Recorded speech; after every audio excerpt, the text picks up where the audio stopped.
এবার ভুয়ো পুলিশ সেজে তোলাবাজির অভিযোগে আটক দুই ভুয়ো পুলিশ। আর এই ঘটনা ঘটেছে হুগলি জেলায়।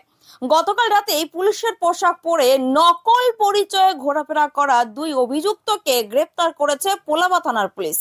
ধৃতদের নাম একজনের সৌম্যদীপ সাঁতরা বলাগড়ের বাসিন্দা এবং অন্যজন প্রতাপ ঘোষ তালান্ডুর মালিপাড়ার বাসিন্দা। তাদের কাছ থেকে উদ্ধার হয়েছে পুলিশের পোশাক, পিস্তল রাখার খাপ, দুটি মোবাইল ফোন এবং গুলি রাখার ব্যাগ। গতকাল রাতে একটি কারখানা থেকে তাদের আটক করে পোলাবা থানার পুলিশ। আর আজ আদালতে তোলা হয়েছে এবং 5 দিনের পুলিশের রিমান্ডের আবেদন করা হয়েছে, এমনটাই সূত্রের খবর। তবে পুলিশের প্রাথমিক অনুমান, দীর্ঘদিন ধরেই এই ভুয়ো পরিচয়ে এই দুই অভিযুক্ত বিভিন্ন এলাকায় সক্রিয় ছিল। আর এই ঘটনার সঙ্গে কে বা কারা যুক্ত রয়েছে, গোটা বিষয় খোঁজ দেখছে পুলিশ।